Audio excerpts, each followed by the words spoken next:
Where it goes. All right. My name is Ed Nardi, Chair of the Natural Resources Commission, and I am calling this public meeting to order at 7 p.m. in accordance with the Commonwealth of Massachusetts Executive Order of March 12, 2020, suspending certain provisions of the open meeting law. We are conducting this meeting virtually.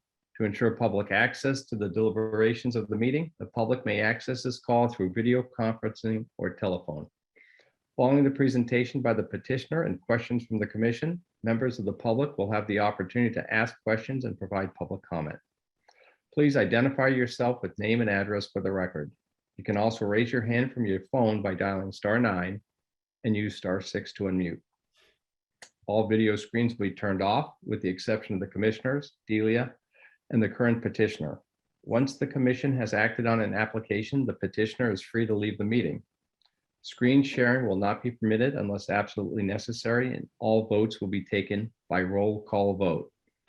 In the event of any technical difficulties, all matters on the agenda that have not been heard will automatically be continued to the October 20th, 2021 NRC meeting. At this time, I would ask the commissioners to introduce themselves. Nick Pappas. Gary Kleiman. and Sarah. Sarah Grimwood. Glad you could make it, Sarah. Good to see you. Sorry, I'm a minute late. Perfect. Good timing. All right, so off we go. Approval of minutes, June 16th, 2021. I didn't have any comments. Nick? There are two minor typos I gave to Karen and she's corrected them. Great. Sarah? I thought they looked great. Okay. Gary, were you sitting at that time? I was, and I saw one typo that I also forwarded to Karen. So Nick, you're twice as thorough as me. Well, I guess Nick, how about a motion for the I minutes? move to accept the minutes of June, what was it? 16th, I believe. June 16th, as amended. Second. Thank you, Sarah. And the vote. Nick? Aye. Gary? Aye. Sarah? Aye. And I am an aye as well. All right, Delia, director's report. Just two things for you this evening. The first is that we have scheduled a forum to discuss the Warner's Pond dredging project. That forum is scheduled for October 21st.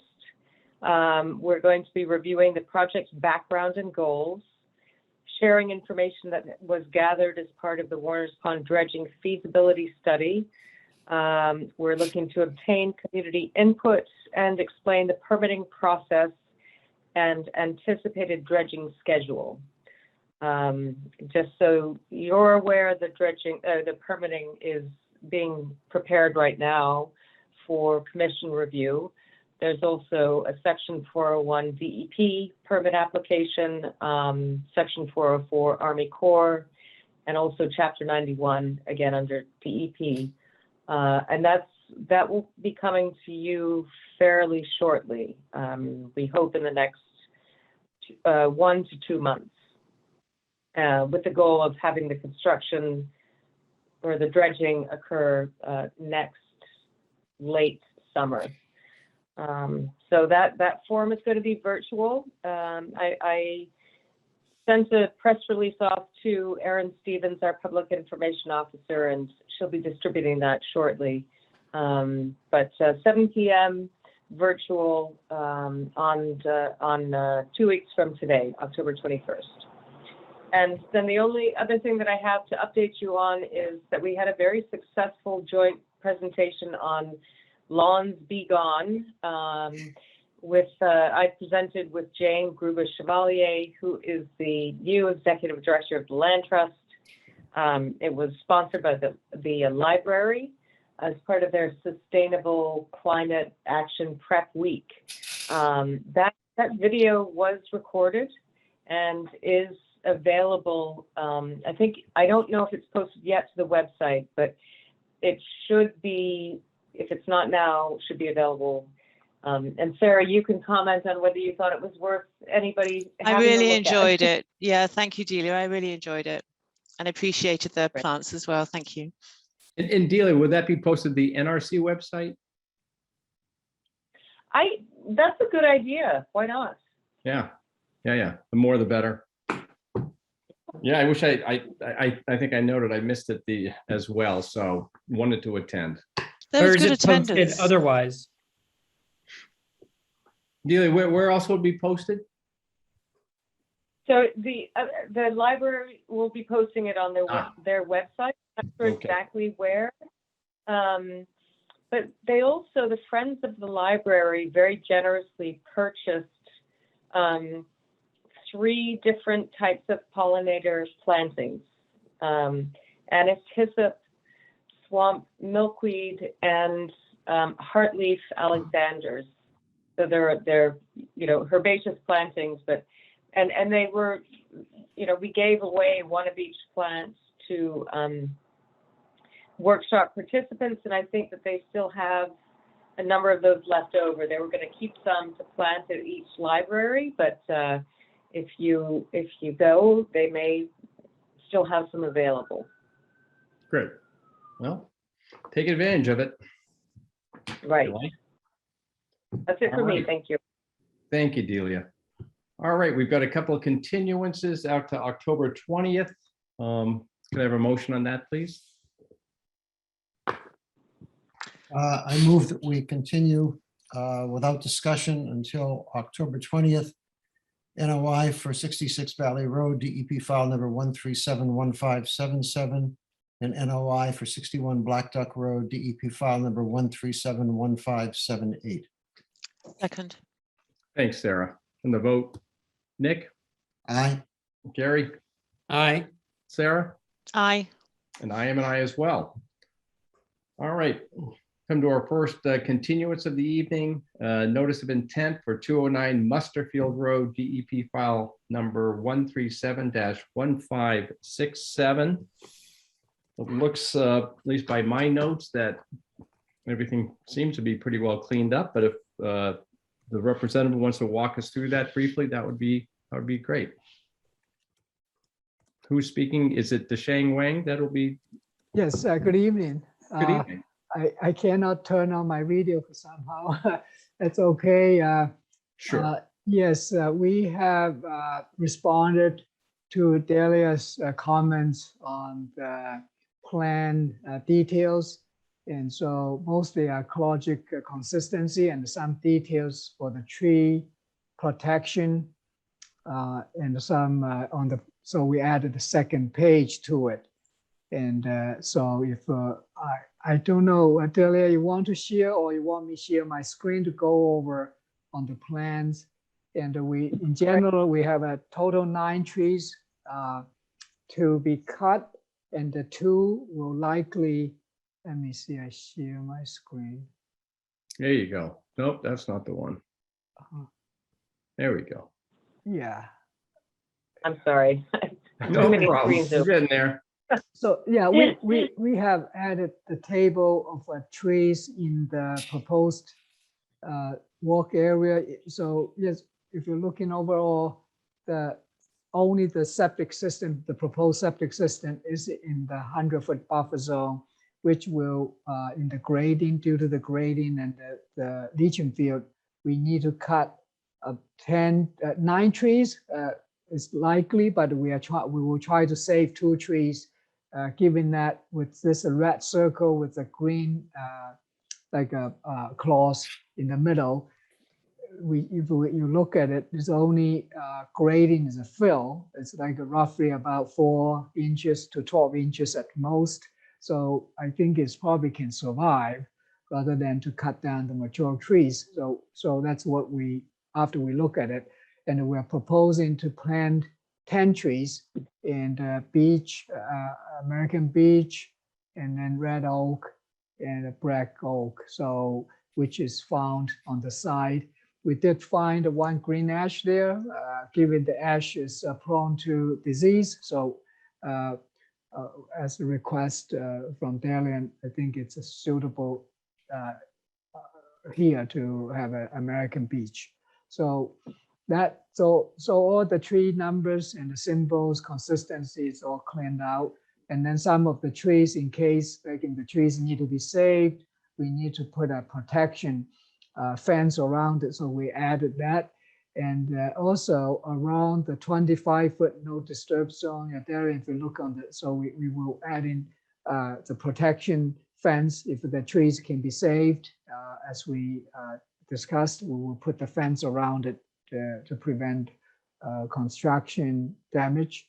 And the details is around the 25-foot no disturb or no alteration zone. We put some Franco surveyors spikes into the ground, so therefore we can indicate that, so they should not mow it at a certain frequency. I think probably like once a month, but I'm good to see we have in the order, I believe we agreed on the frequency of mowing the place. Let me see, I think. So that mowing would be an full mow in the late, you know, in the. Yeah, right, late fall, that's the plan. We added the notes that, so we are between November and April, so. Right. And just Annual one mowing. other, you know, staff comment that the tree protection detail, we think that it's probably best to have tree fencing under the NRC applications be consistent with what is required under the tree preservation bylaw. So rather than the plastic snow fencing that is often spec'd, to use the wire welded fence. And so we put that in as a special condition. for the Okay, NRC. yeah, sure, we can follow that. That's the material wise different. Sometimes people have a different practice on it. We can definitely follow in whatever the order spelled it out. So which should, yeah. Thank you. Thank you. Yeah, if any questions, I think that's basically we have. Yeah, it seemed very straightforward. It seems like all the details were cleaned up, as Delia noted. She made a revision to I think it was condition 24. So, Okay. Gary, Nick, Sarah, any questions in regard to the application? Okay. I think it looks good. You know, if Delia is happy with the plan and the notations, that's fine. My only question was what I think Delia just addressed, why the welded wire fencing, and you're suggesting that's what's in the tree preservation bylaw. Is that the reason why we're recommending that over other fencing? Exactly. Yeah, that's good. I didn't realize that requirement was in the tree preservation bylaw, so. It might be in the tree preservation bylaw regulations versus Right. the bylaw. Yeah. Okay.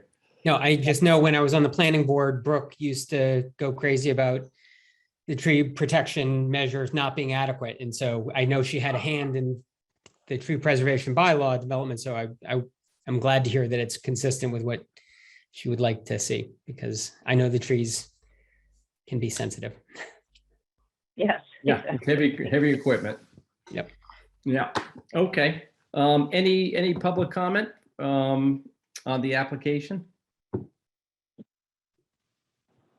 All right, hearing none, I think we have a order of conditions prepared this evening. Nick? I move that we close and issue an order of conditions for DEP file number 1371567 with finding A, standard conditions 1 through 20 and special conditions 21 through 52. Second. Thank you, Sarah. And we'll take the vote. Nick? Aye. Gary? Aye. Sarah? Aye. And I am an aye as well. Best of luck with the project. Thank you so much. Thank you very much. Thank you. All right. Another continuance this evening. Let's see. It is notice of intent, 1597 Monument Street, DEP file 137-1558. And I think Joyce is Yes, Joyce here this evening? Joyce Hastings from GLM Engineering, and I have the owner, Angel Cotto here, and Michael Gomes, who's the contractor. May I share my screen? Yes, Uh, please. Go ahead.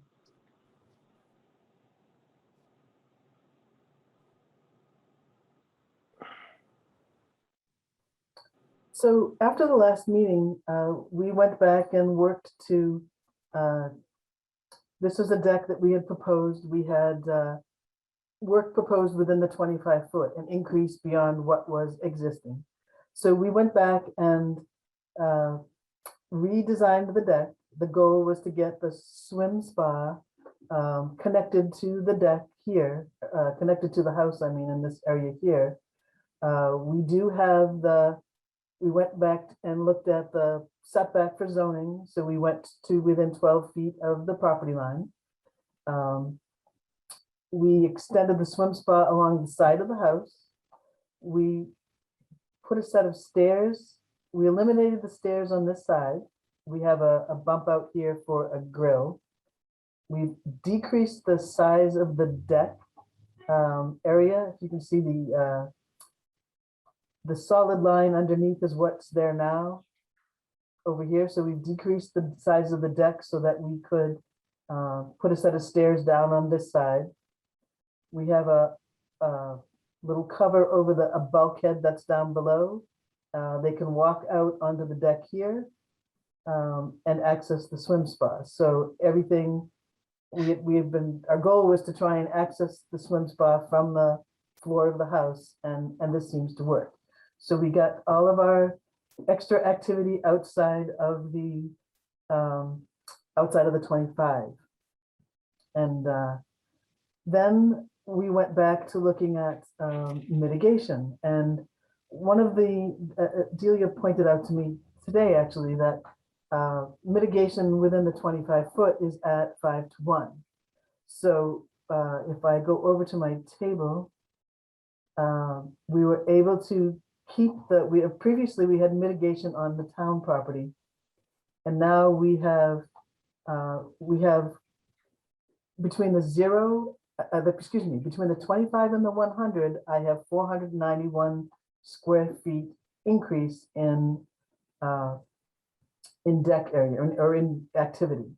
And so if I take that number times 5, I have 2,455 square feet of mitigation.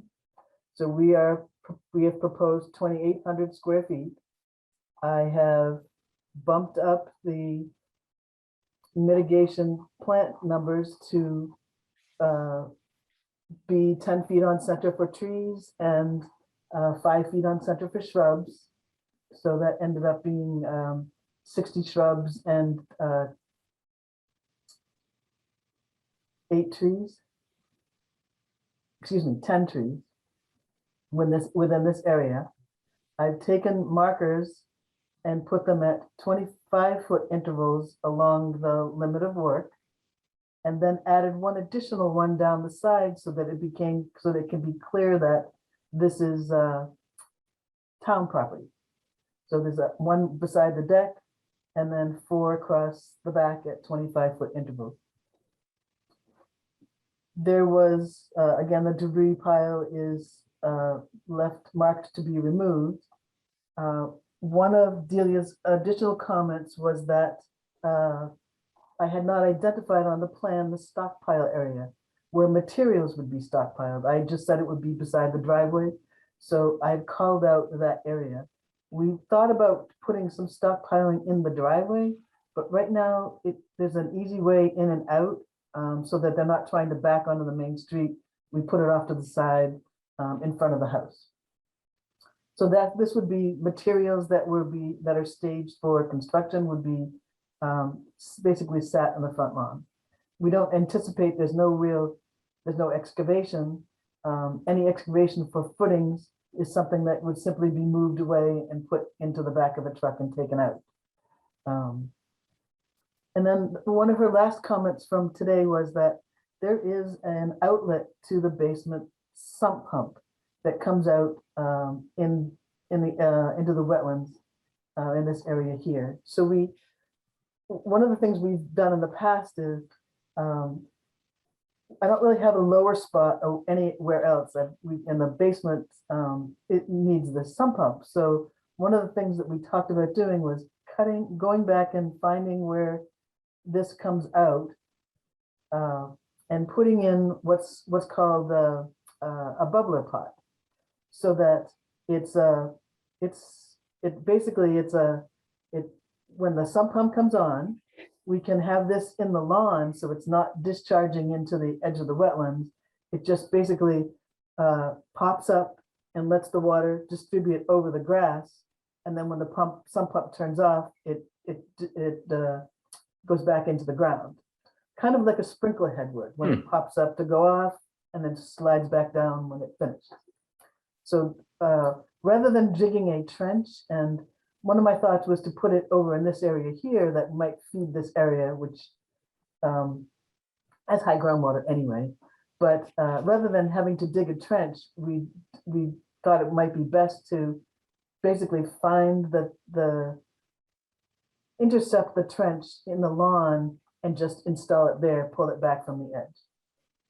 And I think that those are all the changes that I've made. And I think I've addressed the comments that Delia had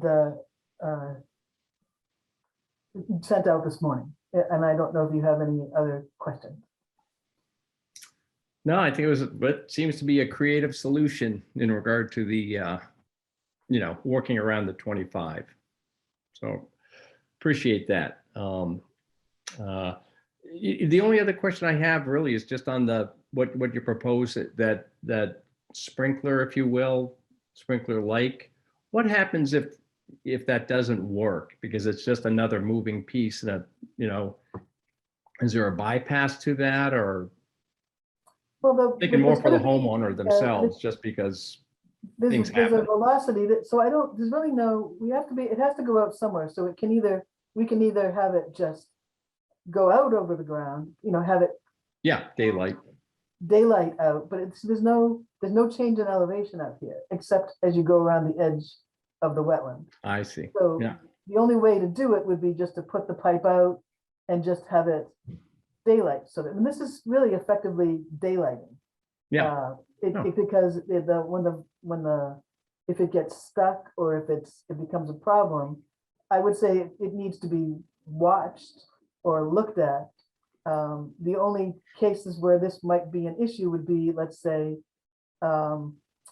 if they're running the sump pump in a snowstorm and the ground is covered with snow or the ground is frozen, that might be an issue. So I only say that I'm not familiar with it, so it sounds like maybe a perfectly acceptable solution. It's really more for the homeowner for those off chances of, as you mentioned, maybe some odd weather or something like that. That's all. Sarah, you had a question? No? Okay. I just did. Nick, I'm sorry. I'm sort of with you, Ed, on that. I just see that as something that could get jammed or damaged by a piece of equipment going over it, or a tree falling, or a boulder. So the only other thing I think it's a pretty good solution. It just, again, I'd look for some sort of a relief valve or something, so that if the thing doesn't go up and bubble appropriately, there's still some way for the water to get up, so it doesn't back into the basement. That's all. Yeah. Well, we'll work with a plumber to find There you go. a solid solution. All right. Any other comments from the commission? I just want to say I really appreciate the efforts you took to, conform to the NRC policy here. I mean, pulling it out of the 25 completely is great. So thank you. Yeah, I echo that. Really great. Yeah. Good solution. Any public comment in regard to this application? All right. Joyce, are you and the client good for continuing to the 20th, just to wrap up the final details? Ed, we just have one question from the homeowner. Oh, excuse me. Yes. I think you're muted. You're muted. There you go. I'm sorry. No It's all problem. new to me. I'm Angel Cotto. I'm the owner. Nice to meet you. First off, nice to meet you all. I listened in the last time. I just want to apologize about that whole stockpile there that I have of all that lawn stuff. That's fine. I moved in here and everything was the way you see it, and it is kind of frustrating that the house was able to be sold with the back all cut up the way it was, and I have to replace all these shrubs. It's what it is, and I mean, I just want to enjoy my house a little bit. I want to enjoy the outside. And I have so much land out there that, you know, I can't do anything with. And I know my house is right in the wetlands, and that's not my fault or anybody's fault. But I do appreciate everyone's work and comments, and it's been a struggle. I've been working on this since last August. And thank you, Joyce, and everyone. And that's it. I just wanted to express myself and introduce myself. Well, nice to meet you. And again, thank you for working. You know, obviously Joyce came up with a great solution. I'm sure you had a hand in it. And as Gary noted, appreciate And one more that. thing about the sub pump, that sub pump goes off every 90 seconds. And it's just water from the wetlands. And it's just going, I mean, I have it pushing out away from the house because what it was doing was going off every 30 seconds because it was just stockpiling back into the basement. So, I mean, we'll work on that. And Yeah, no, that's good to know, knowing it's that frequent, you know, Yes. maybe that, as Joyce noted, maybe exploring alternate solutions so that you don't have that concern of it maybe not failing in, you know, harder weather climate or just the incidents on the lawn. So, you know, that's a, you know, water in and out consistently. So yeah. Thank you. You bet. And it's all going to look beautiful once everything gets established, all the shrubs and trees. It's going to look good. Yeah. Thank you. Okay, so Joyce, good to continue to the 20th? Yes, Okay, very good. Thank you very much. thank you very much. Good night. Good night. All right, let's see. We have another notice of intent for the Concord Housing Authority, 365 Commonwealth Ave, DEP file 137-1568. Hi, I'm Nathaniel from Stansky. I'm here to represent whenever everyone's ready. I think we're all set. All right, I'll share my screen if that's okay. And Yeah. Look good? Yep. All right. Okay. So just to sort of remind everyone, because this project hasn't been before NRC in a few months. So we got a few comments from the last meeting and then additional ones from NRC staff. This project also has been going before the planning board. So I'll just go through basically the additions to the plan sort of in order. So the first big thing was the mitigation area. So a planting plan has been provided by a wetland scientist as requested, and that's shown on the plan now with the full list and schedule of plants up in the corner here. This is exactly how the wetland scientist presented it. I also submitted his report and his original plan. And also this, as brought up in the last meeting and from NRC comments, this mitigation area, we proposed pheno stakes every 10 feet and also 2 signs facing either direction that say mitigation area do not mow to demarcate the planting area.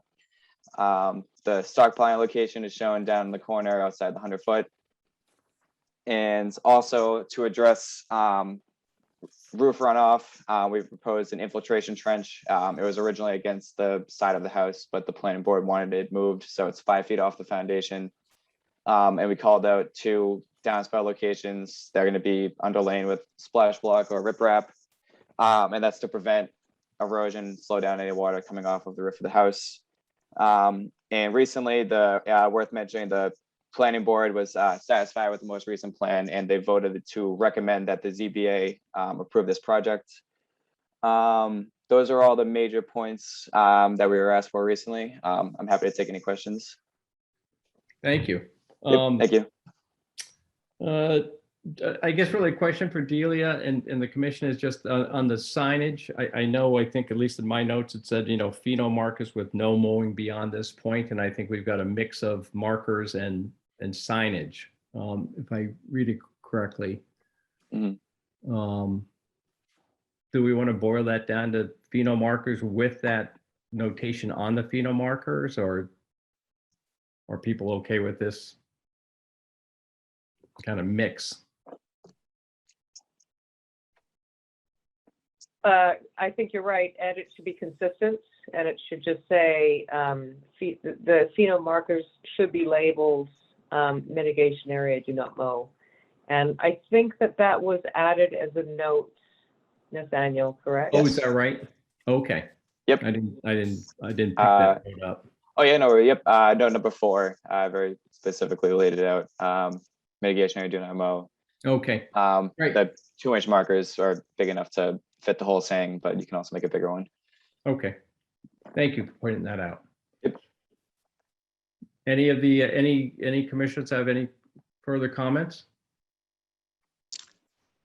I'm happy with the mitigation area and the planting plan and the markers. I'm just curious, I know we talked about the driveway at the last meeting, but I noticed the existing house that's there has a gravel driveway, and you're proposing a paved driveway for this house.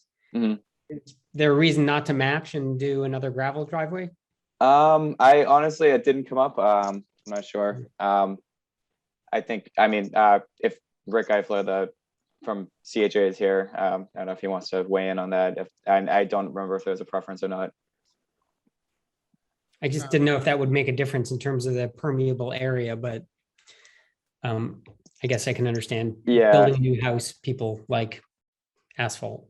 Yeah, no, and it's also, I mean, so even if it was gravel, I mean, within the 100-foot, it's a pretty small area anyway, and it's not runoff wise. It's not a huge difference between gravel and pavement. If that, makes it any better.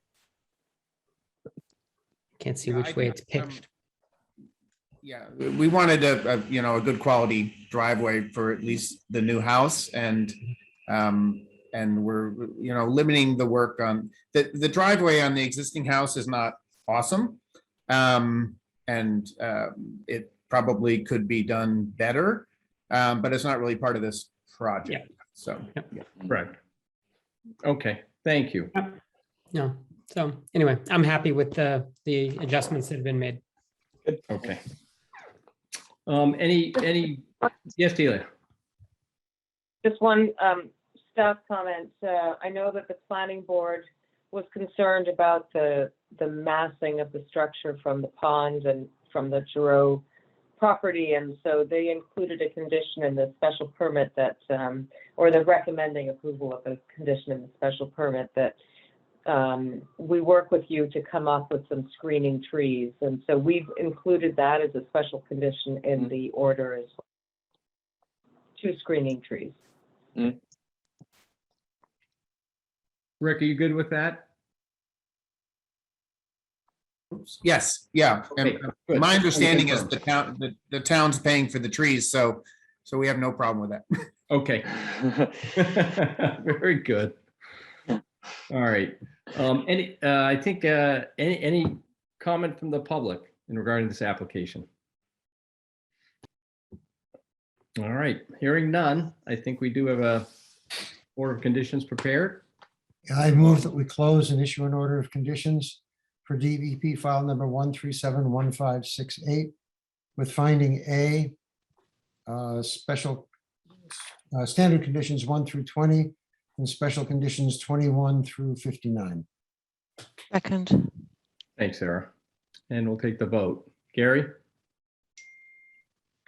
You're muted, Gary, I think. Sorry about that. Aye. Thank you. Nick? Aye. Sarah? Aye. And I am an aye as well. Great, thank Thank you, you. everybody. Good luck with the project. Thank you. All right, next project under new applications this evening. We have a request for determination of applicability, 8 Wright Farm Road, RDA file number 21-26. Let me just go to that. And who'll be presenting this evening? Sean McCarthy, Concord Tree and Landscape. I believe Gene Olson, the homeowner, is on the call as well.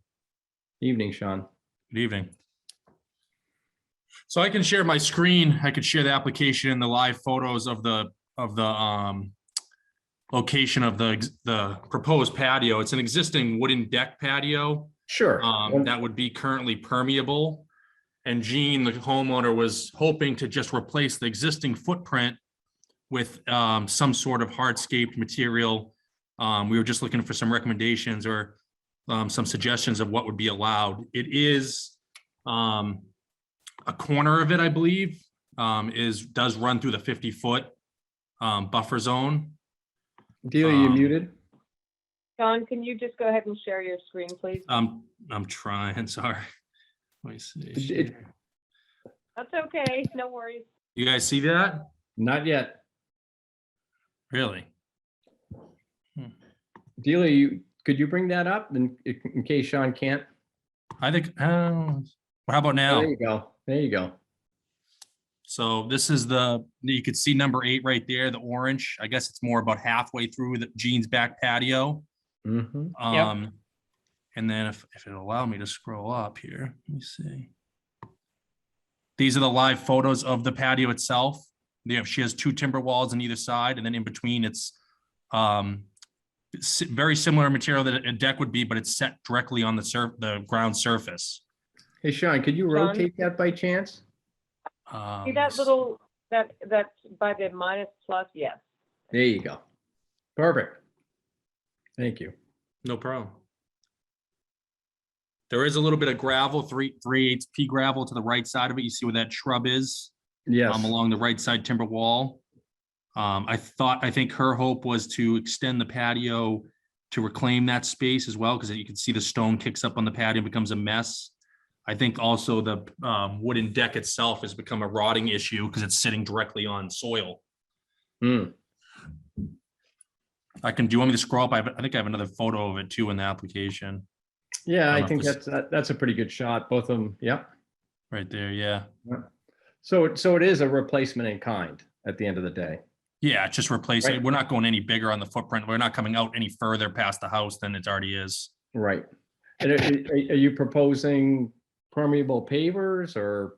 I'm open to, yeah, if that's what is required, I'm sure I could speak to Gene about that and we could come up with a permeable solution. I mean, I would say it definitely is permeable now to an extent. The water can definitely get through the seams on the decking. I can't speak to what's under that decking other than it's on the ground. I don't know if it's stone or it's prepped right for it to be permeable, but we could certainly do a permeable patio. Really just a suggestion. Yeah, Delia. I see that Jean has her hand raised, and I would also note that what's being proposed is not a permeable paver patio. It's with, a binder between the joints. So I'm interested to hear what Jean has to ask or comment on. Thanks. Yeah, I've got my mute off. Gene, can you just state your name and address for the record, please?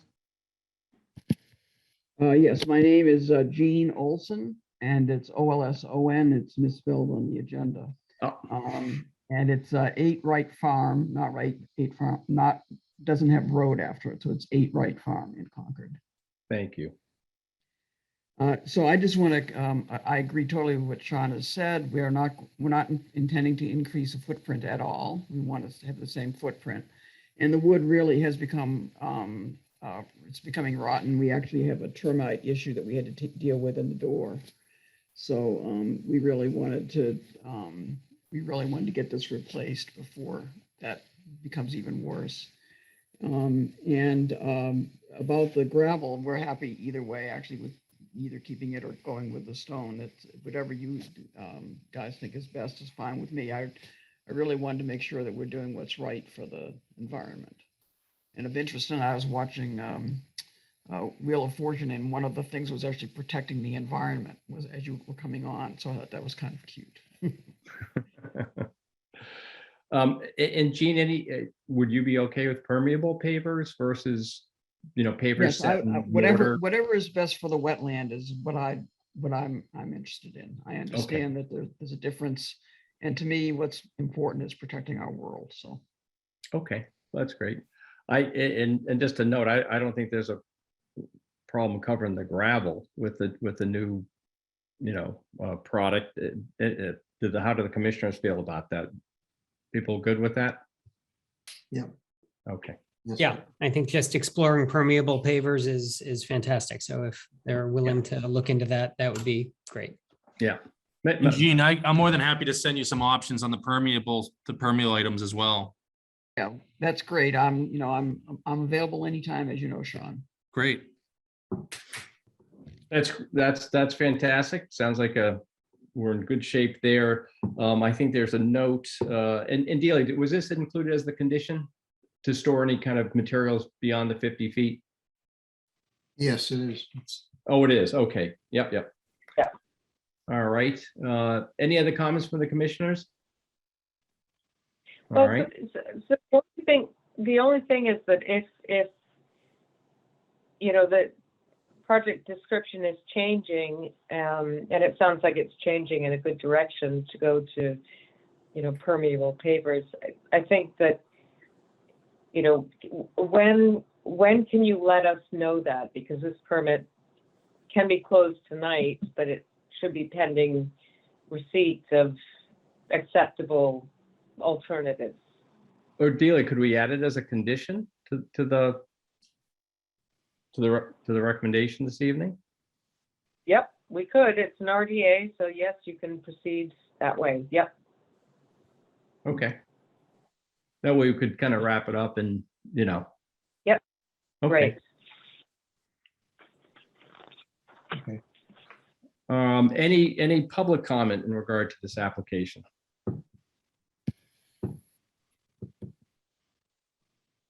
All right, hearing none. Nick, do you want to take a run at this, add that condition? Yes, let's see. We recommend issue a positive determination number 2B and negative determination number 3 with the following conditions. 1, a pre-construction site visit shall be held with the DNR staff and the contractor to review erosion controls, staked straw wattles, and limits of work. 2, stockpiling and equipment storage shall occur outside the 50-foot no-build zone. 3, following completion of the project, the applicant shall submit a letter to the NRC confirming that all work was conducted in accordance with the approved plan. Any changes will be described. And new condition number 4, that applicant will submit proposed permeable pavers to NRC staff for review and approval. Thank you, Nick. Do we have a second? Yes, second. Thank you, Sarah. And we'll take the vote. Gary, Aye. Nick, Aye. Sarah, Aye. and I am an aye as well. Thank you, Gene. Good luck with the project. Thank you. All right. Moving on to the next hearing. Notice of intent for 821 Strawberry Hill Road, DEP file number 137-1580. And Molly, you're going to be presenting this evening? Yep, that would be me. For the All right. record, Molly Obendorf with Stamsky McNary, representing Beth Fishman, who is the owner of the property. I'm just going to pull up my screen here. And the property is located at 821 Strawberry Hill Road. And this is a subdivision, so the existing house is being kept on a single property, and then another property is being broken up for a new construction dwelling. And I'm sorry. the Molly. Yep. This is not the same plan that the commission has. I was going to preface that also. I recognize that the commission has not seen this plan, but I wanted to come before the commission tonight to first discuss the NR staff comments, and then see what other comments the NRC may have with the plan. I do realize that this plan has not been submitted, but I will go through the changes if that's okay with the commission. And the A&R plan has been approved by, sorry, Delia. Understood. just so you understand, you know, we take in your plans, and then when the public asks us to see what plans are proposed, we share those plans. And so nobody has seen this plan, and it's not really appropriate to just present a plan that nobody has seen. That should be your leadoff thing, that this is a new plan, and sorry we didn't share it with anybody in advance, but and please get me this plan, because we need to have this, as we're discussing this for the record, as part of open meeting law requirements. Even if changes are made to this plan is being discussed tonight at this meeting, and we have to reference that for our meeting documents. So send that to me ASAP, or send it to Karen ASAP. Thank you. Understood. Yep. And I was getting to that. I was going to preface that I recognize the commission or anyone has not seen this plan. But I will go through the revisions. Like I was saying, the A&R plan has been approved, so it is an approved lot. And I will first start by saying, yes, the footprint is different. They're, due to height limitations on the site and due to existing slopes on the site. The house box that was originally on the plan was not sufficient for the site. So the architect had to modify the footprint, and it is a completely different footprint. However, the setbacks to the bordering vegetated wetland have not changed. Actually, in fact, the setback to the dwelling is increased a little bit by 1.3 feet. It was originally 80.7 feet, I believe. And just to run through the NR staff comments, first off, there is a significant gas easement in the front here. We are working with the gas company to go through those and make sure they're okay with all the proposed work. They were on site on, I believe it was yesterday, with an excavator, and there was a representative from the gas company to dig exploratory test holes to see and determine the elevation of the gas line. So that was determined, and like I said, we've been working with the gas company. They have a plan they're working off of. I can provide that to the commission as well. So we are working with the gas company on that, and there were some minor comments to add, in addition to the filter mitt, a silt fence. So we have added a new detail that's showing the filter mitt as well as a silt fence.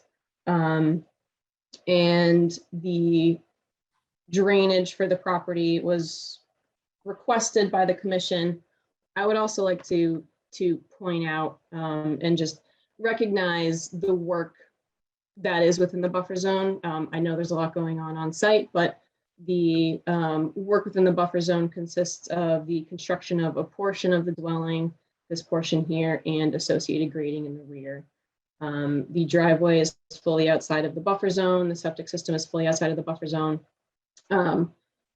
But however, we are providing an infiltration trench for the driveway. There is a natural swale in between this adjacent property and our property. So any runoff that would run off the driveway would come right back onto the property and to the wetland anyways. So we're providing a infiltration trench to provide treatment and infiltration for the driveway runoff. We're also providing an infiltration trench for the runoff within the buffer zone for the dwelling in the rear there. So we are providing drainage, and we are providing a mitigation area for the increase in impervious area. We will provide a plant list and plant schedule for that mitigation area. The area within the buffer zone that is impervious totals, I believe, 1,125 square feet, which comes out to 45 native shrubs. So those will be recognized on the plan and in the plant schedule. Stockpile locations are shown. And trees, there's a lot of trees. There are, I believe, 12 trees within the buffer zone that need to be removed for the proposed construction. And I wanted to ask the commission, that's a separate situation than the mitigation, correct? So it would need to be 45 native shrubs to offset the impervious area, and then one-to-one replacement for the trees, correct? That's correct. I'm seeing some nods, so, okay, we will provide that information as well. And I believe that sums up the comments from the NR staff.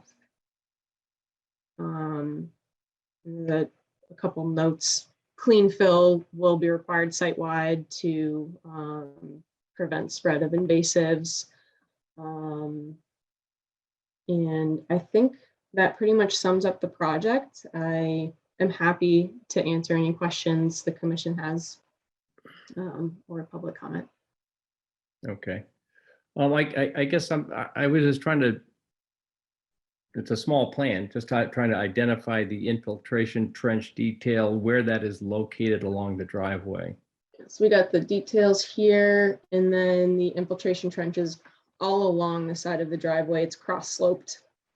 So any runoff will come into the infiltration trench where it's infiltrated. And then similarly in the back here, the downspouts for the dwelling are piped into the infiltration trench where there's a perforated pipe. And those are shown in the details here. Okay. And then I think you also noted to the left of the driveway, as I'm looking at the screen, the natural swale you note.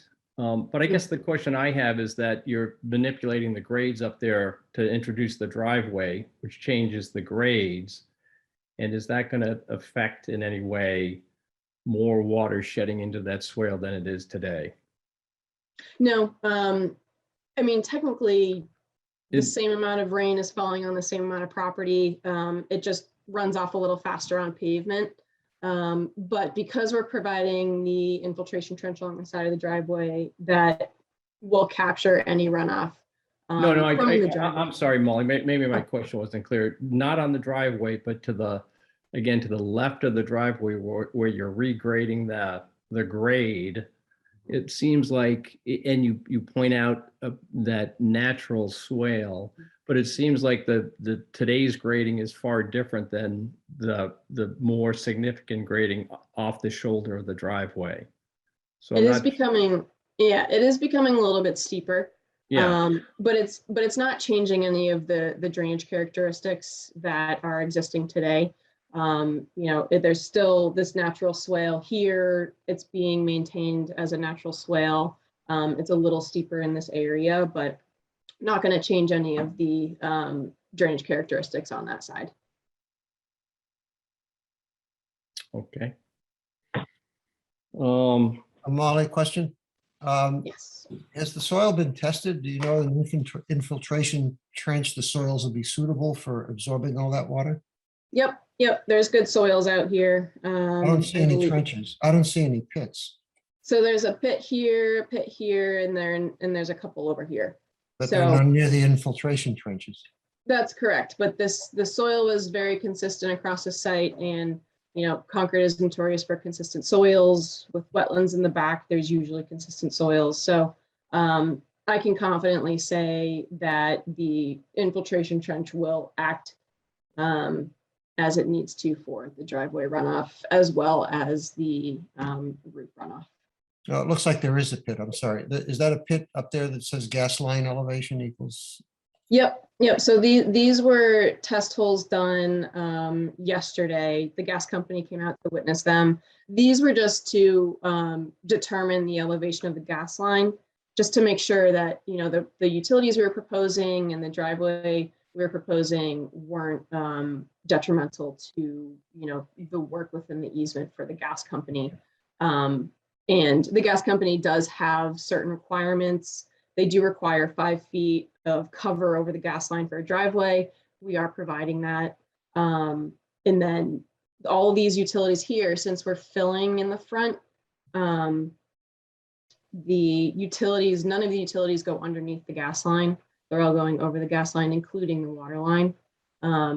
So that information has all been provided for the gas company, and they will be able to review it and hopefully have a determination by the next NRC meeting. By Then any they can chance, share with you guys. were you able to be there and observe the soils at those sites?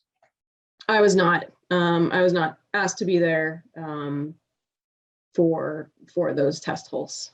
Okay. So, and has anybody from the town witnessed those soil test pit excavations? Yes. Yep. They were witnessed by the health department. Okay. In, And in what all the locations tested? I'm sorry, Delia? In all the locations that you tested? Yes, so the 4 test pits, all the test pits that were done, as well as the perk tests that were done for the proposed soil absorption systems, the reserve area as well, those were all witnessed by the health department. Is there a sump pump in the house? Is there going to be a sump pump? There's going to be, there will not. So we can daylight a foundation drain over here, so that I don't believe there would be a need for a sump pump. But we are proposing a foundation drain just to drain to daylight.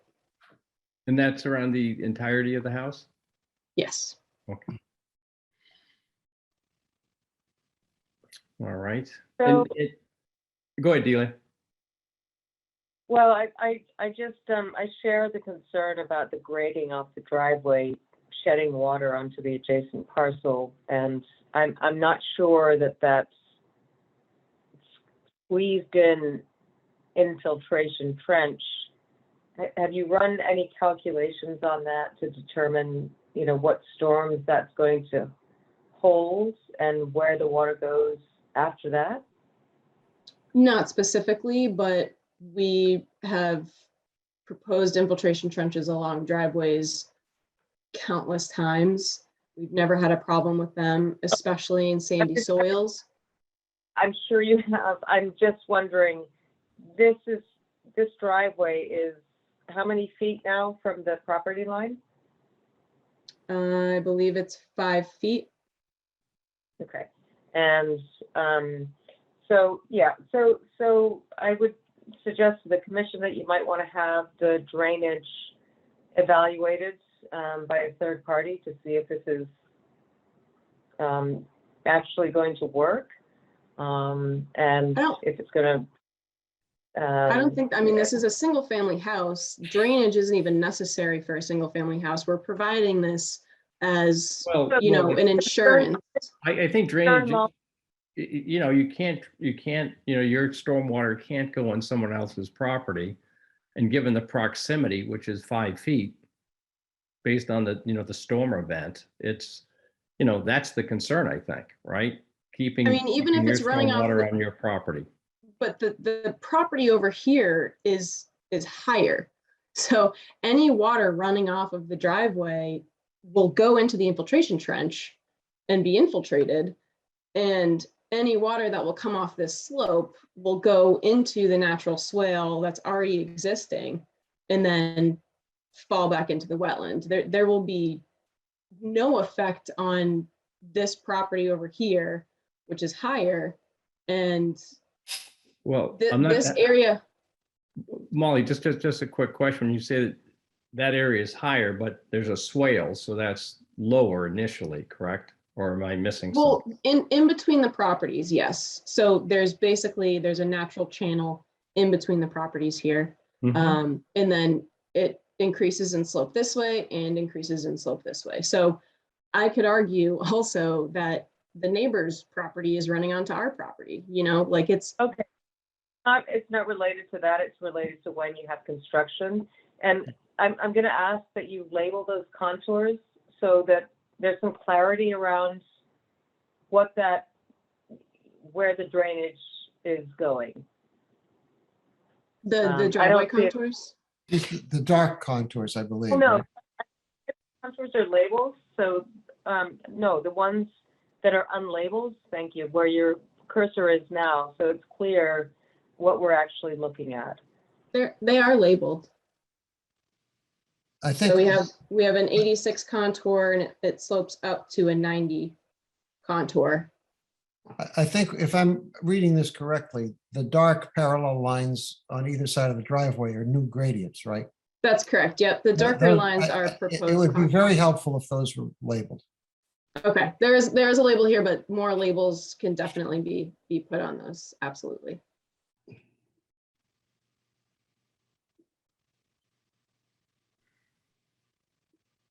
And I'm happy to provide a sizing calculation for the infiltration trench, but I think it's completely unnecessary to get that reviewed by a third party. Actually, just kind of cut this off here, because this is why we don't like to get revised plans and not have a chance to look at them, because we're not able to have an educated discussion because nobody's seen these revised plans. So I'm going to suggest that the commission continue this so that you have the opportunity to review what just came in right now.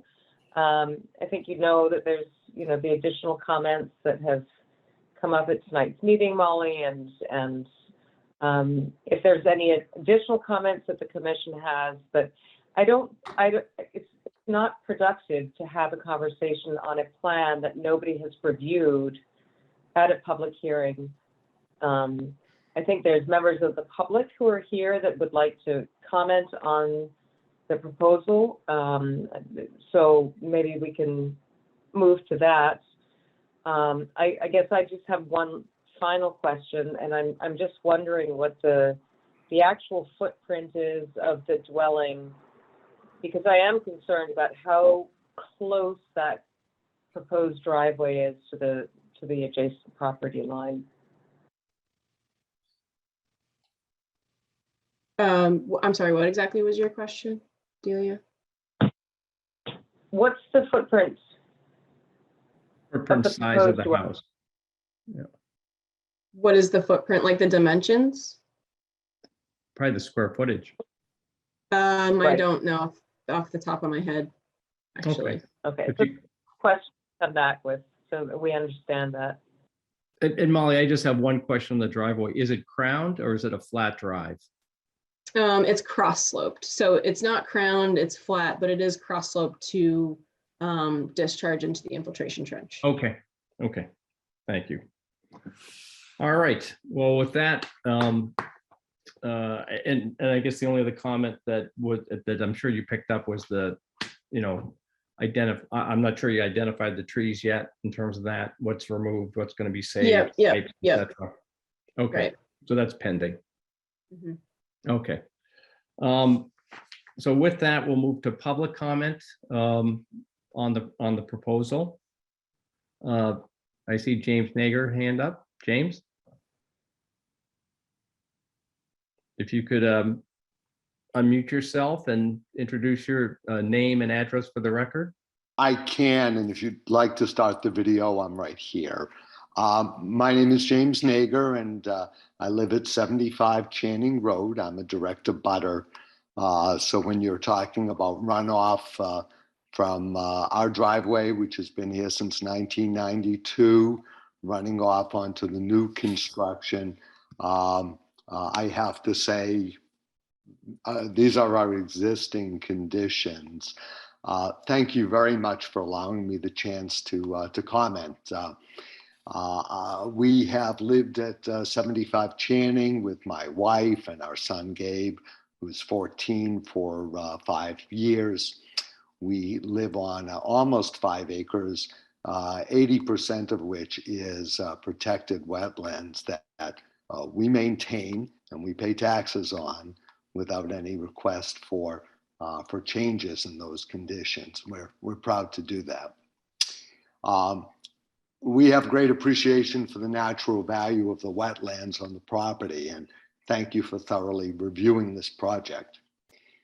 The project site is heavily wooded, and the plans seem to suggest that a substantial amount of tree clearing and backfilling will be required. I'm concerned about the number of trees that we will lose and they're never coming back. I'm very concerned about the substantial regrading. And I am also concerned, and even more concerned now, about the proposed drainage towards our home and towards the slope in the rear yard. Now, I'm not an engineer, but I do have a degree in science. And I know until you do calculations that are reliable by a third party, well, you just really have nothing. You have hope, and that's too much black art. It appears there'll be a substantial risk of erosion and sedimentation of the wetlands, and that's going to cause irreparable harm both during and after construction.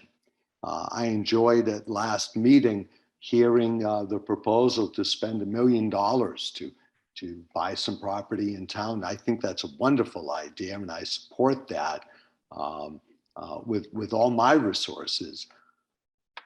This we get for free because these lands are protected and preserved by law for free. It costs the town nothing to preserve them. On a personal level, it's closer to our house than it needs to be. I'm 6 foot tall, having a driveway 5 foot tall that's sloped to drain towards me, towards our house is odious. And it's, I think, easily changed if the house is sited closer to the current owner at 821 Strawberry Hill Road. But it may be nice for that owner to place it so close to my house, but I think at least I'd like you to agree that it's too close. I'd like to see a proposal that's more reasonably sized, further away from the wetlands that are so protected, and requires less dramatic site clearing and regrading. One personal thing I'd like to say, our 14-year-old is scheduled for extensive spine surgery. How extensive? A month of convalescence. And I can't imagine, just as a matter of humanity, what it would be like to be 14, recovering from having every vertebrae separated and rejoined with metal rods, and be 20 or 30 feet from the kind of heavy equipment that's going to be required here. I know I'm going to pay for this at home, but my last word is this. This is my wife's new book, Trouble at Turtle Pond. My wife is one of the Concord authors, I'm very proud to say. And this book was written by walking the protected wetlands around our home and elsewhere that your commission protects. Thanks very much, and I appreciate your indulgence. Thank you, James. Appreciate the comments. Any further public comment in regard to the application? Okay, so Molly, are you good continuing out to October 20th? Can you hear us? Yes, yeah, Brenda. We have a question here. Oh, sure. If you could name and address for the record, please. Go ahead, Kevin. Yeah, this is Kevin DuPont, 111 Channing Road, so 2 doors down from Jim. I would echo many of the comments Jim made in terms of changing the neighborhood. Of course, if it's done within the law, that's, that to law and code, that's the argument. But I'd be curious, rather than shoehorning that driveway in against Jim's property, why not shoehorn it in against the adjacent property that is the existing property that's being divided? Yeah, I appreciate the comment. Again, that's certainly those details are out of our kind of purview. That's zoning bylaw, inspectional services, etc. It's not something that we can necessarily take a position on.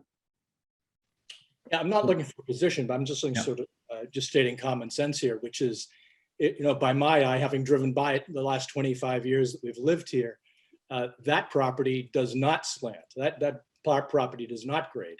So a driveway over there abutting the existing property that's being divided would seem to make far more sense and be far more equitable to the other property, to Jim's property. I understand your perspective. Thank you. Thank you. Any further public comment? Delia, you do see any out there? Oh, that's better. I don't see any further comment. You're muted, I Delia? don't. I Okay. don't. All right. Molly, good to continue to the next hearing? Yeah, I think we'll do that for now. Okay. Thank you. Thank you, guys. Have a good evening. You too. All right. We're moving on to, I think, the one administrative approval, Gardner at 72 Cottage Street. It's a tree removal, Delia.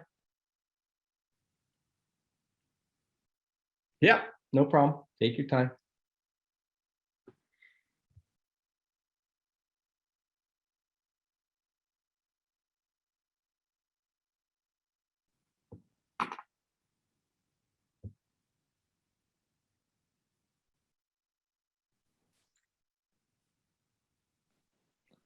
I think you're still muted. There you go. There you go. Let me try that again. 1 second.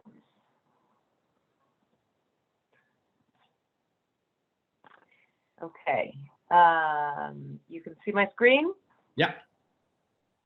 Okay, there are 4 trees, 2,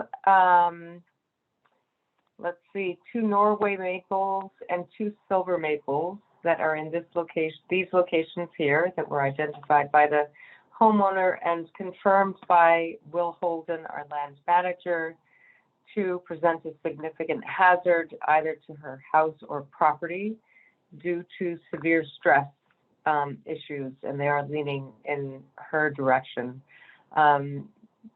So we would recommend approval, and she has confirmed that she would be willing to replant with natives.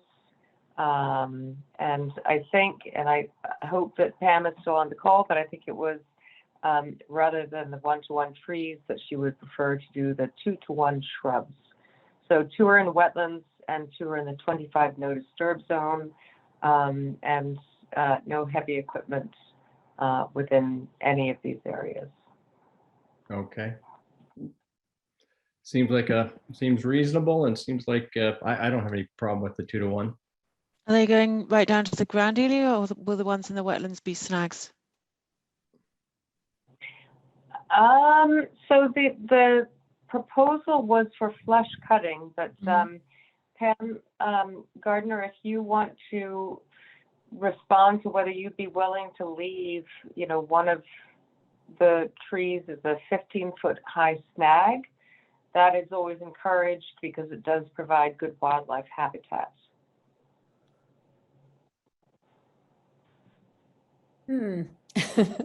Hi.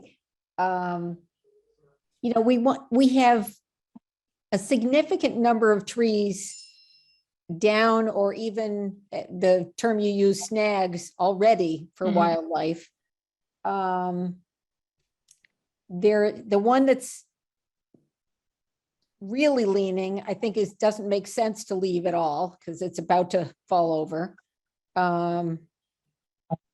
Two others are leaning towards the house. So I guess our preference is to not leave anything because I feel like it's in danger of tipping over. That's fine. It's hard for us to understand properly when we haven't seen it, but that just thought I'd ask.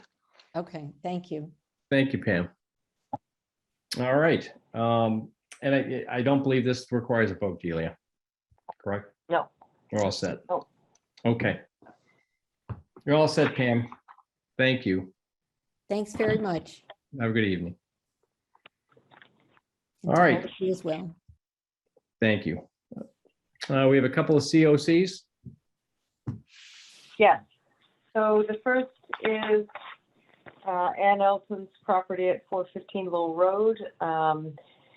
That has been an ongoing project. Was first for construction of a new house, and then it included a pool And there were some issues with the pool that have since been resolved. So it did go through a number of amendments. That's why it's a 1161 number. It's a little bit old, but Anne has done a great job getting this project back into compliance, and she's ready for her COC. And the second is for a septic system that we flagged for the homeowner at 1597. That was never closed out. So that's an even older one, but also all fine to issue a COC for. Okay. Somebody want to tackle this both together? I'll take it. Thank you, Sarah. I make a motion to issue certificate of compliance for DEP file 1371161, that's 415 Lowell Road, and DEP file 137824 at 1597 Monument Street. Second. Thank you, Gary. I'll take the vote. Nick? Aye. Gary? Aye. Sarah? Aye. And I am an aye as well. Then on to the other business. Gary and Nick, given your familiarity with the Envision Concord 2030 and some of the select board, looking for an update. I think, Gary, just reading the notes, obviously you kind of boiled down some suggestions there.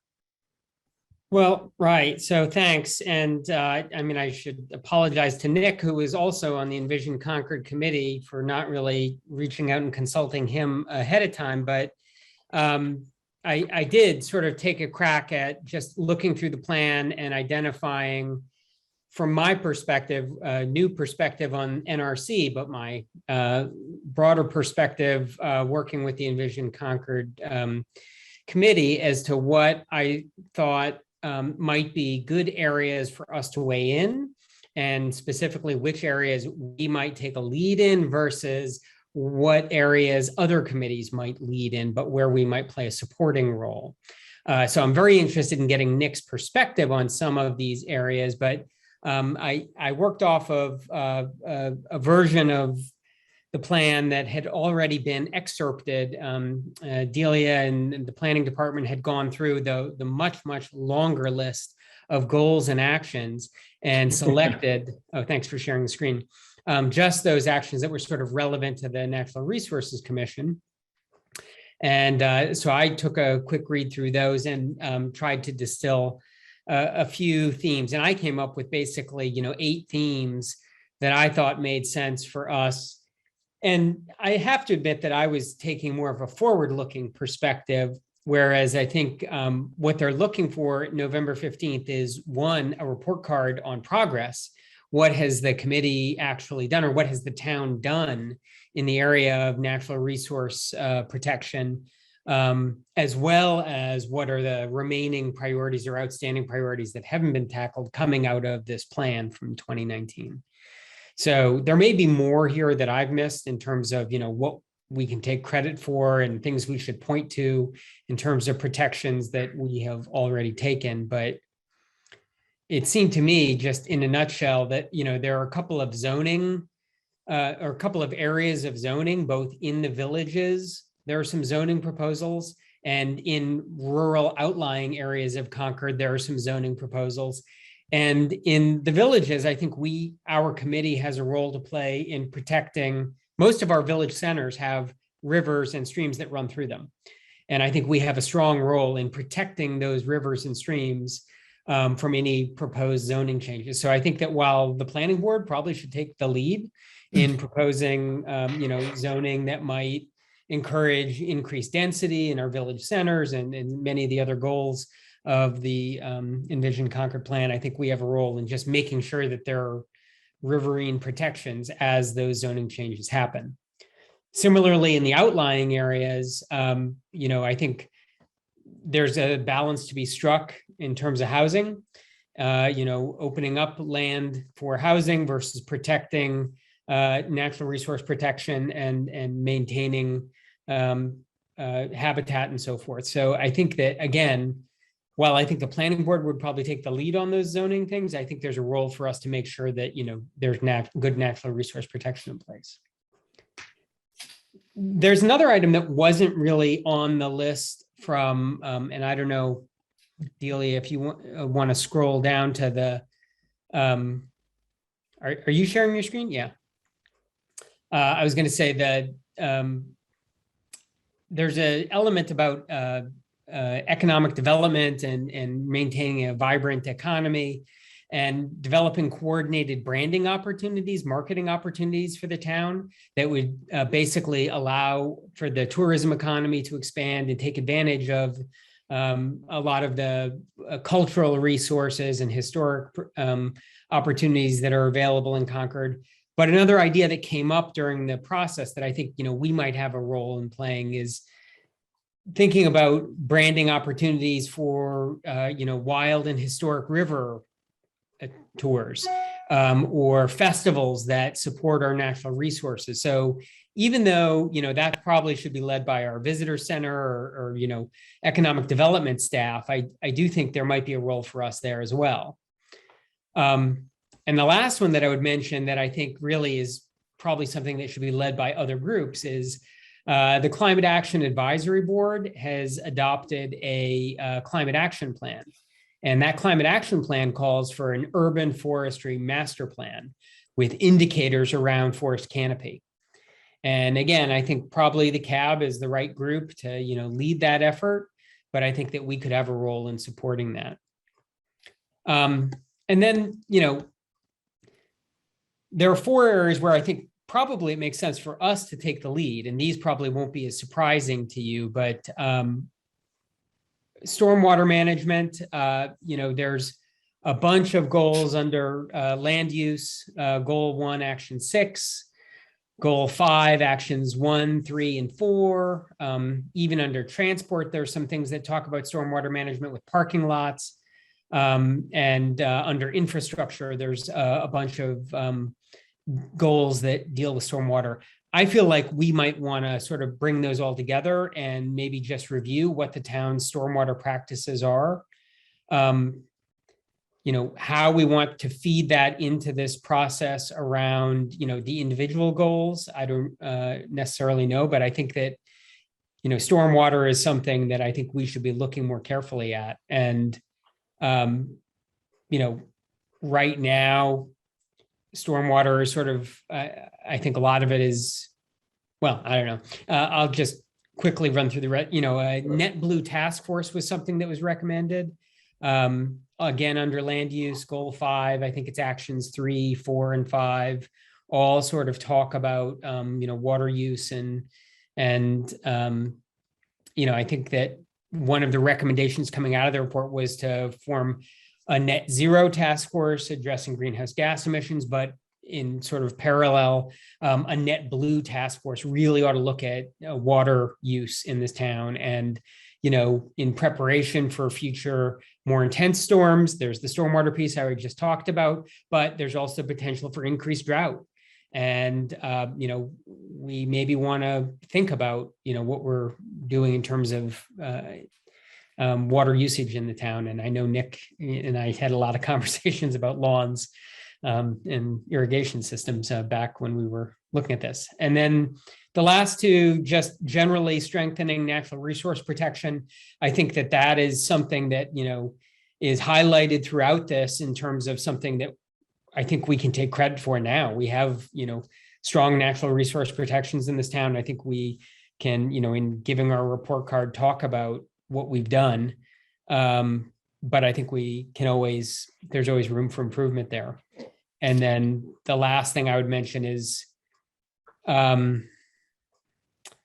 there's a couple of places where it talks about valuing various types of land in town. And so I thought, somehow mapping land characteristics and developing maybe a town-wide map of the different types of characteristics of land with clear guidance on which land has the highest natural resource value, maybe higher agricultural value versus land that may be more appropriate for housing.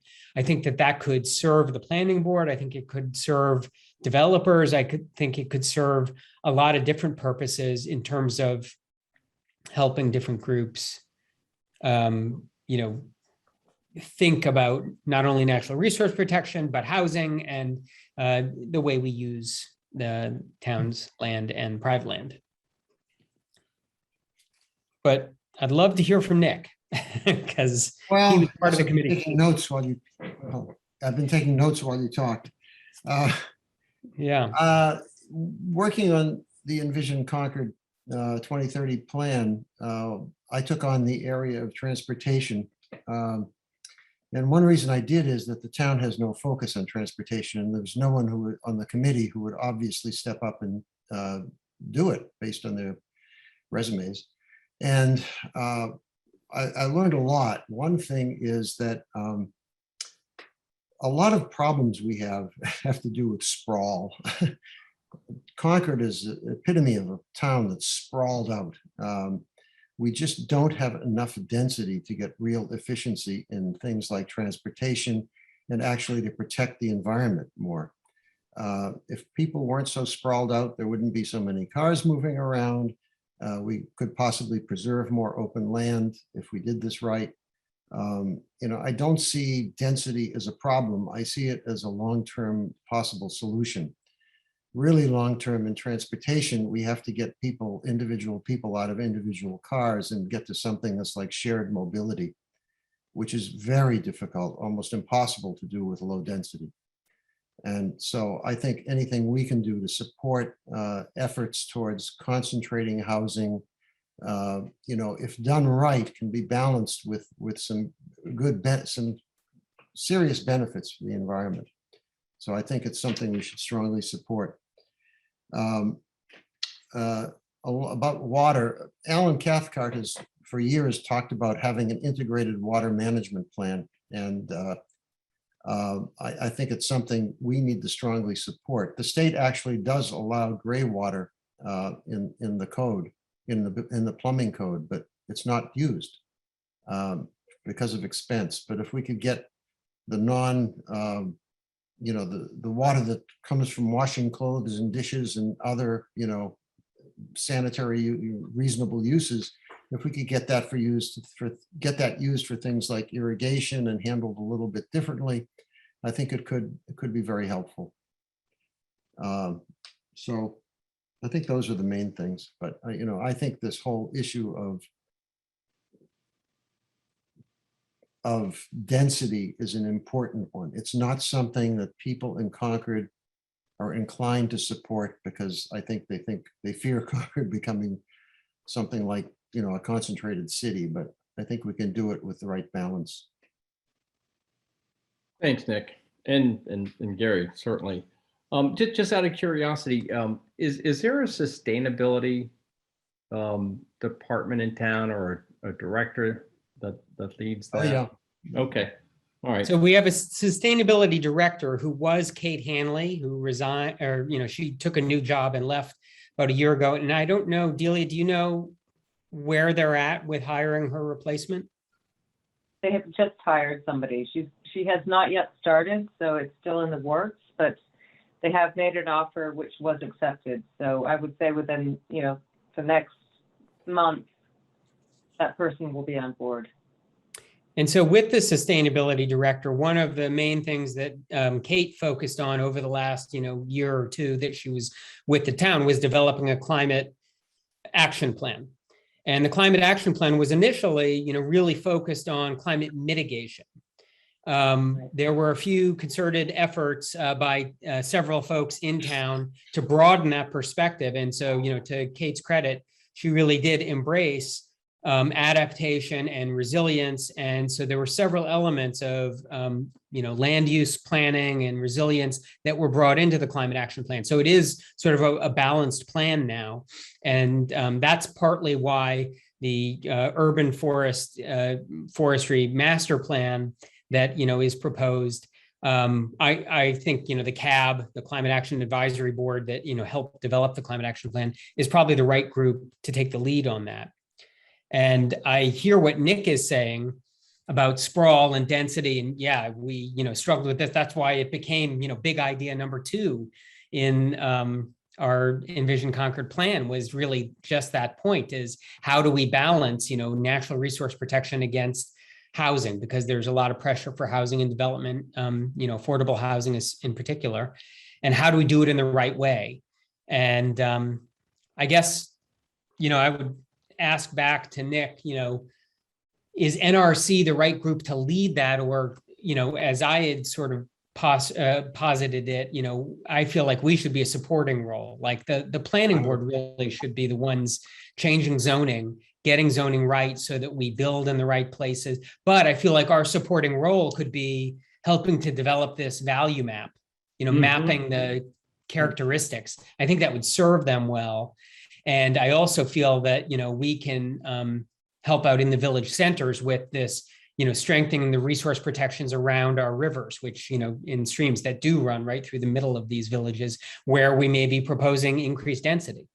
Yeah, I think in proposing things like greater density, greater housing density, we have to look at the problems avoided by doing it, not just, I think we're too often, committees and commissions are just focused on the immediate short-term purview of what's going to happen, as opposed to where are we really trying to get? And what are we avoiding by doing it? But, avoiding in a good sense, what are we preventing? What problems by increasing density? Does it mean if we can increase density while having less sprawl and fewer, one lot developments, that's a good thing. But I don't know. I totally agree.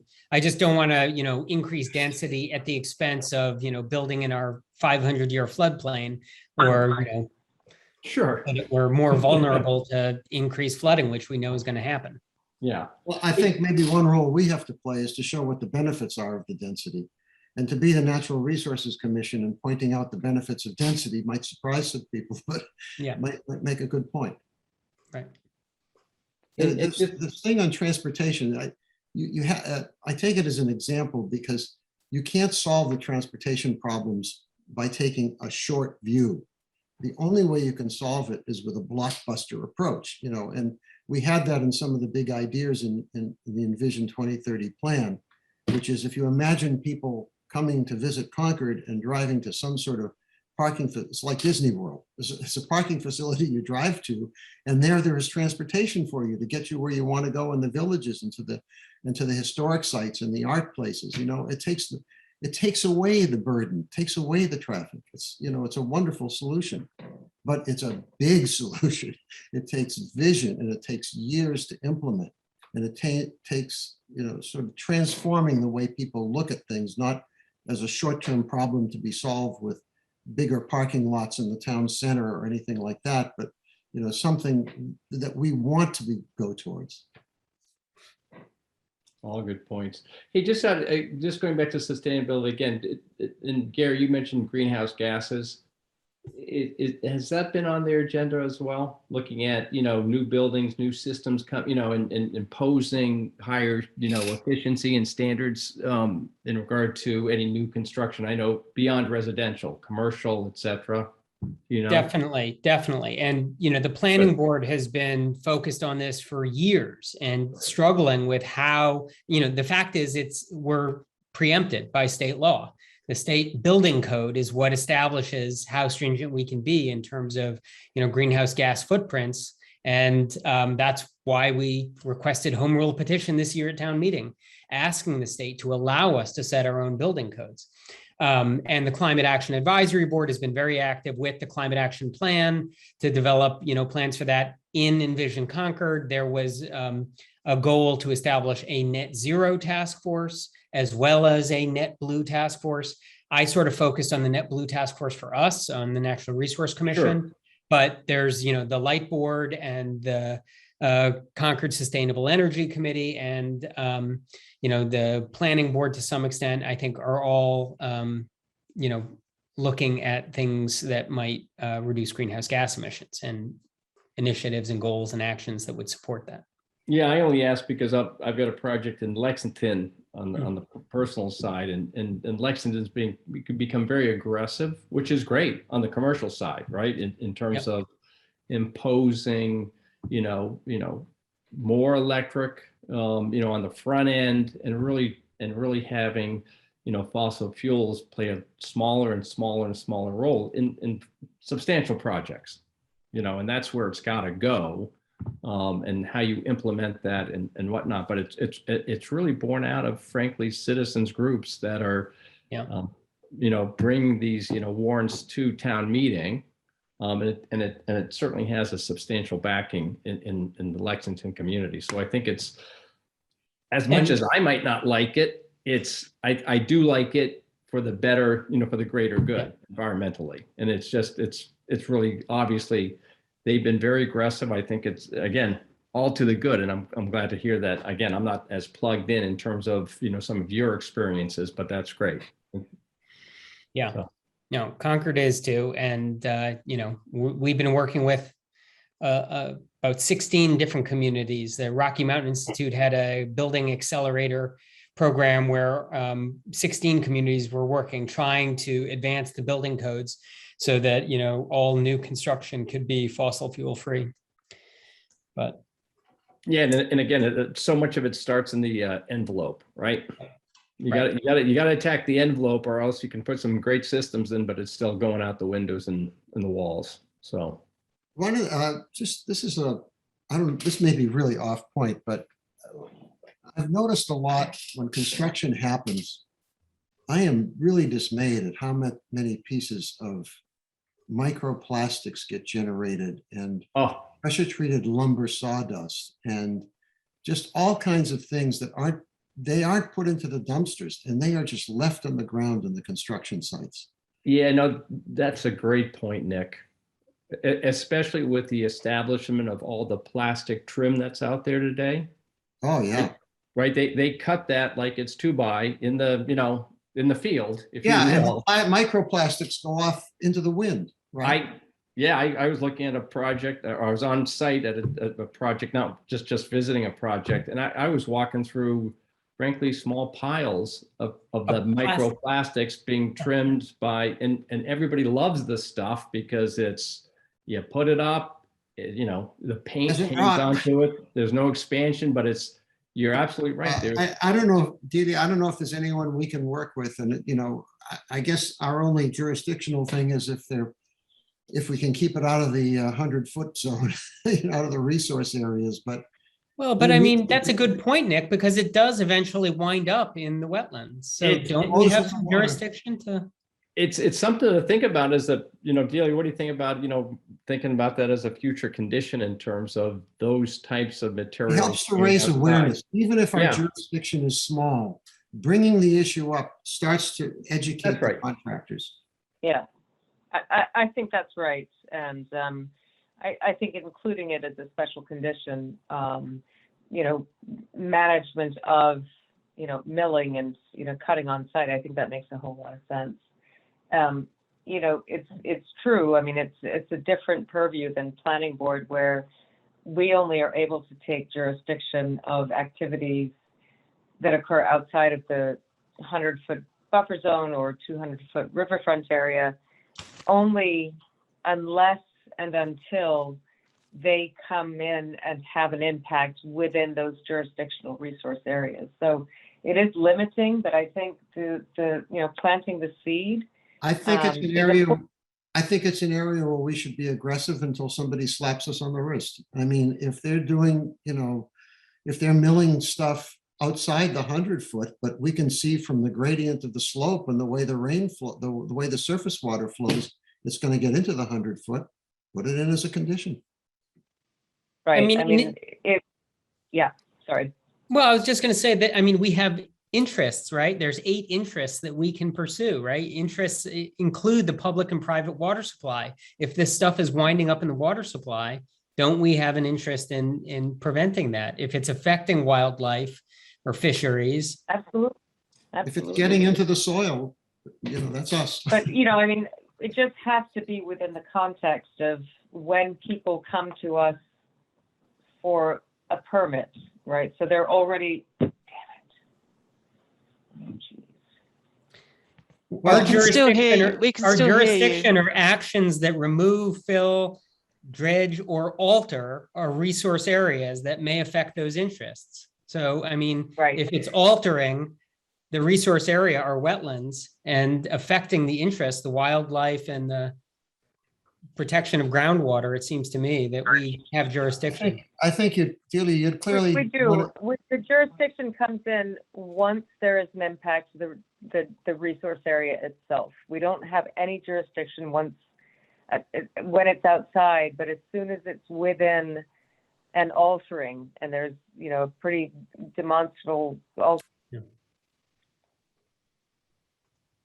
Delia, you muted? No, she dropped out. No, she came back in. Sorry, I dropped out. She came back and then lost her sound. I think, at the very least, I think we might want to discuss this with the building department and just, say it's an issue we're concerned about.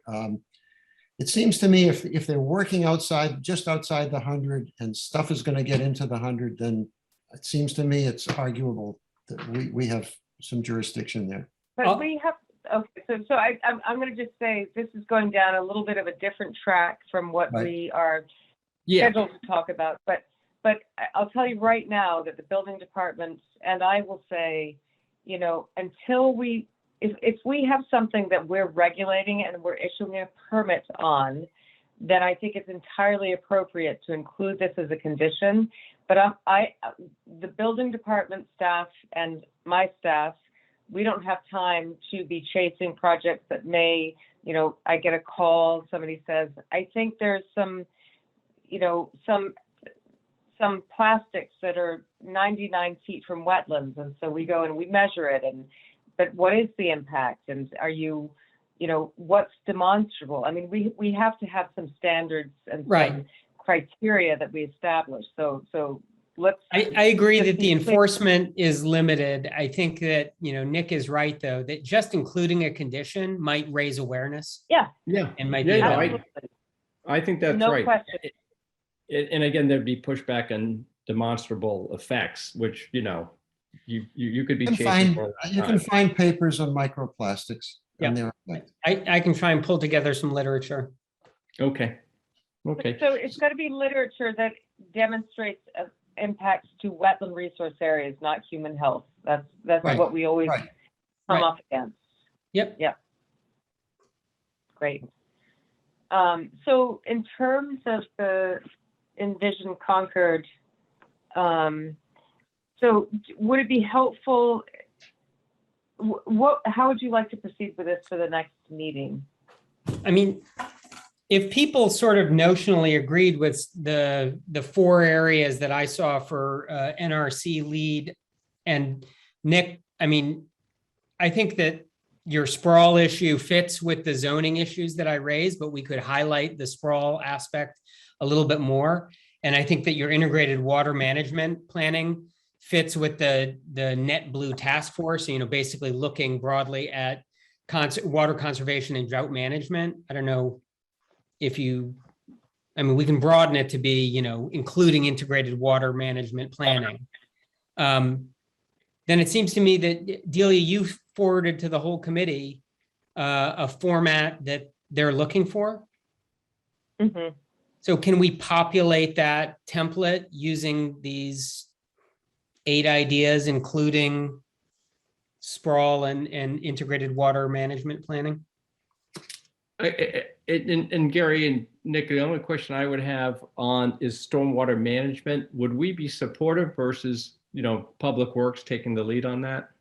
Since that seems to be fall in their purview. Well, they have the technical expertise that I think we don't, they have the training for figuring out things in great detail. Whereas we're concerned about the impact, to protect, what we're trying to protect. So I think I don't know who the lead is. I mean, we're the lead in the sense of having something to protect. They're really, I see them, every time I see their name come up in our meetings, it's around, they do the detailed review and figure out how it should be done. And we support. Figure out that makes sense to me. What we're trying to achieve or prevent. Right. I mean, maybe it makes sense to split it up because there's sort of 2 aspects to it. The infrastructure aspect, which I totally agree, Public Works should be leading. And then the impact side, I guess, I'm thinking about, and, Delia and I have discussed this, in terms of protections, we have the 100-year floodplain, which is no longer as meaningful as, say, a 500-year floodplain. So those are the aspects that I'm thinking about, is like, what should we be pushing to protect as, the stormwater resource area? Well, and I would say that they're different. I mean, to me, when you're talking about the floodplain, you're talking about flooding. And when, so there's a similarity between what we have with the storm events. So you have, 4 inches of rain in an hour, and that has flooding impacts, but it has separate impacts from stormwater management. And the protections, I think, are two different things. That, we want to keep development out of the 100-year floodplain, and that we did an overlay of the maps of the 100-year and the 500-year, and there's not a lot of difference. So I don't think that there's a lot of bang for the buck to go and protect additional areas outside of the 500-year floodplain. But what I do think is that with the stormwater, when you're looking to increase stormwater management, best management practices, you're talking about, increased infiltration, you're talking about rain gardens, and you're talking about right-sized culverts. So it's different from, to me, I would be careful to, distinguish between stormwater management and floodplain protection. There's overlap, but they're different, I think, features. And I would certainly say that the stormwater management I think it's led by Public Works with a strong supporting role from NRC, because so much of it relates to, reducing impervious surfaces and trying to have those impervious surfaces not be impervious, have them instead be, porous pavers or, well-maintained gravel that doesn't become impervious in 5 years. Or, if you have a paved driveway, then put in, a gravel infiltration trench so that it's not quite so impervious. Might there be a bylaw that did something to limit additional impervious surface in town? We can only deal with it really when it's in the buffer zone, but, we have some reason for doing it. But it seems to me that it would be good to have a broader bylaw. I don't know if that's okay, home rule, all of that, but every time I see one of these plans and they're putting in a long driveway or something, I just shudder and say, God, can't somebody control this? I drive through places like Waltham, you see houses and there's nothing but asphalt around. Yeah. Right. Well, and we heard it tonight that, the paved driveway was preferable, right? Right. And maybe if we made it illegal, it wouldn't be so necessary. Right. No preference. Is it because of snow clearing that is preferable generally? Yeah. Flat, And the level, cost hard and the surface. maintenance. There's a funny aesthetic that people have. I've grown to believe that most people want their yards to look like the inside of their house. The manicured lawn, the coal black driveway. There's just nothing natural about it, right? It's like they're bringing the indoors outdoors. Or you could have a messy garden and house. To me, the classic English cottage And garden honestly, is what a garden. I grew up in Vermont, and we had, we had a lot of snow. It was northern Vermont, and a lot of snow in the winter, and we had a gravel driveway that, it was never, it was a dirt road, and, but it wasn't a problem to plow it. I plowed it by hand, but yeah. I use my big snow thrower on not on non-paved surfaces, just right across the lawn. I don't care. And it spits out some mud and some leaves and things, but Hopefully mostly frozen, maybe. Yeah. So for the next meeting, would you like me to take the goals and put them into the spreadsheet that is what the select board is looking for? Would that be helpful? And can we think about activities that we could report out on our report card? And then I love Gary's priority actions because I think that gives us something to jump into moving forward. But what would you find to be helpful? I think as you suggest, that would be helpful to continue to frame the issues and boil them down, Delia, as you suggest for the Okay. next meeting. Gary, Nick, Sorry, I keep jumping. any thoughts on that? No, I mean, I think for this November 15th meeting, they're going to have, 60 committees giving them input. I think Right. the best thing we can do is give it to them in the manner they want it. Yeah. They've given us a format. I think we should take our ideas and put it in their format. yeah, I would like to see Okay. something. It seems to me that this reducing impervious surfaces is an important issue for all aspects of water management. So I would like to see us take some leadership on that and push the town a bit on it. So would that fall under, do you think that's more of a zoning or CPW or both? So I think that reduced impervious surfaces, I mean, I guess we could have said with the 365 Commonwealth, or not that application in particular, but let's just say an application that comes in with a 20-foot wide driveway. Do you need it to be 20 feet wide? Why can't you just have it be 12 feet wide? Because we do get a lot of those cookie cutter plans that just show the box of the driveway. Yeah, we've had a few of those recently, and I think those questions have always been asked and with mixed responses. Right. Right. Right.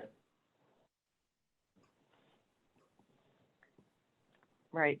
And I'm sorry, I keep jumping off. I have an unstable connection, but I'll see if I can get that resolved by the next meeting. No worries. We can hear you. All right. Any other thoughts on that for the moment? No. Okay. Well, Gary, thank you very much. Nick, thank you. Really, Sure. really great. As Delia noted, great to have you on board to kind of push this along. So thank you. All right. And with that, need one last motion for the evening. Move to adjourn. Second. Thank you, Gary. And a quick vote. Gary? Aye. Nick? Aye. Sarah? Aye. I'm an aye as well. Thank you, Delia. Thanks, everyone. Everyone, You guys. Good Good evening. night. have a good night. You too.